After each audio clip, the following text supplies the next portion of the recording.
Well, welcome back into our orchard here over in the mid-Norfolk garden. Today we're going to be running through how we harvest and store our Bramley seedling cooking apple crop. Now we're in middle of October now, and I made the mistake the other day of googling when and how to store and harvest Bramley seedling or Bramley apples, and the answers that came back at me were, to be honest, not an awful lot of use. First thing to be said is to identify your apple variety and know when that will sit on the tree and when it's going to fully ripen. And then you can decide when you're going to harvest it in terms of whether you're going to let, like we do, let the apples ripen and fully colour up as these have, or whether you want to pick them in the green when the acid in the fruit's going to be far higher, and that's when all the commercial varieties of Bramley that are sold in supermarkets are picked for storage. Now the reason they pick them when they're green is because the acid levels in the fruit are much higher. The commercial growers will also look at other chemical parameters in the fruit, including things like the calcium levels, the sugar level, and all sorts of other mineral contents to decide whether those fruits are going to store and what environment to put the fruits into. And when they do store them commercially, they're putting them not just into cold storage, but an environmental controlled storage environment where they're looking at the oxygen levels, the temperature, the humidity or moisture levels, and a whole other layer of control that they have in the big commercial stores that you're not going to have at home. So how do you go about selecting which fruit you're going to pick and store and which you need to use straight away?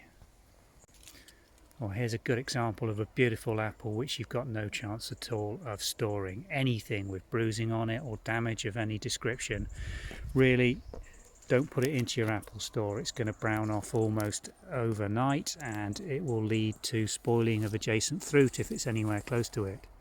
So you're looking for a good formed fruit that's got a clean skin with no sign of damage or insect infestation.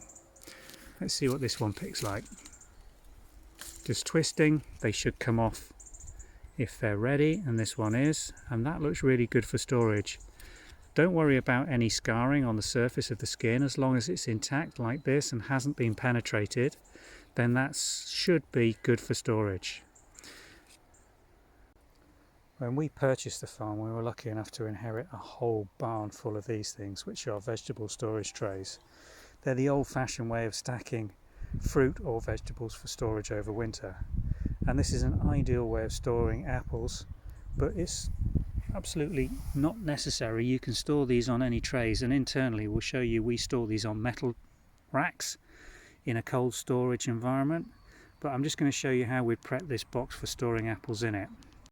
Clean dry newspaper's the ideal medium just for lining the base of the box, and then your apples just go basically in. They can go either way up. It really won't make any difference. There's no reason to put them base down or stalk upwards, but what you do want to do is leave a good gap between each fruit on the tray. So I'm going to go ahead and pick some more fruit and select some apples and lay them out in this tray in the manner that we'd normally store them. So here's my tray of apples that I've selected from the ones that we've picked, and all these have been rejected. The reason being they've all got areas of damage on them. Now these are all perfectly good to use straight away, but I think the risk is, certainly with anything like this, you don't want to put that into storage at all. Again, this one we rejected just on the basis of this little mark here. Again, any breaks to the skin, that's what's going to let the bacteria in, and the apples will just go brown and spoil very, very quickly. So these will go to the kitchen and be used, and these, just look at the spacing on them. You don't want them touching. Some air between them on some dry newspaper, and we're going to put those into a cold environment. Now the ideal cold environment for apple storage is somewhere between 3 and 8 degrees, and we're lucky enough here to have a cold store, which is a north facing cold pantry with pan-tiled floors and roof, and that stays pretty cool but frost free during the winter months. If you haven't got one of those, These can go into the bottom of the refrigerator in the fruit compartment, but that is pretty quickly going to fill up if you've got anything approaching a decent tree.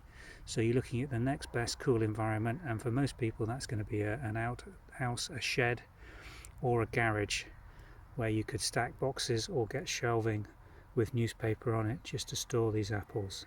We don't wrap these in anything, we don't use wax paper. It's ideal to have these open to the environment with good airflow. You don't want to put them into a container that has a sealed lid or will stop the air from flowing around these, because part of the maturation as they store is for them to get a waxy coating on the surface and to dehydrate slightly, and that really changes the nature of these.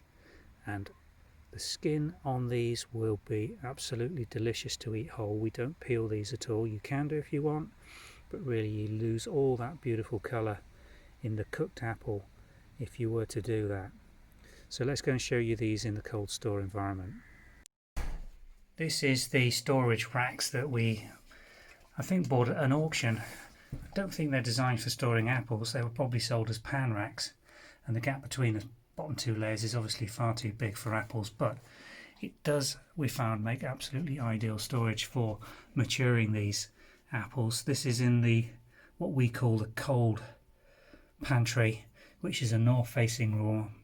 It's got tiled floor, lime wash walls, tiny little metal window, and it's north facing, so this is between 3 and 8 degrees maximum over the winter months, but remains frost free. And the apples will mature in here beautifully and store in these conditions up until, if we're lucky, through to March.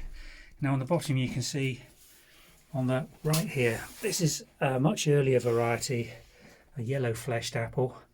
Both rows there are the same variety. One was picked very young and the other left slightly later to mature. These won't keep for more than about 3 or 4 weeks even in these conditions. It's down to the variety, whereas the Bramley we've just picked and brought in for storage, as I say, with luck will keep right the way through to March the following year. So anything up to 5 months if you're really lucky. You've got to keep checking this fruit.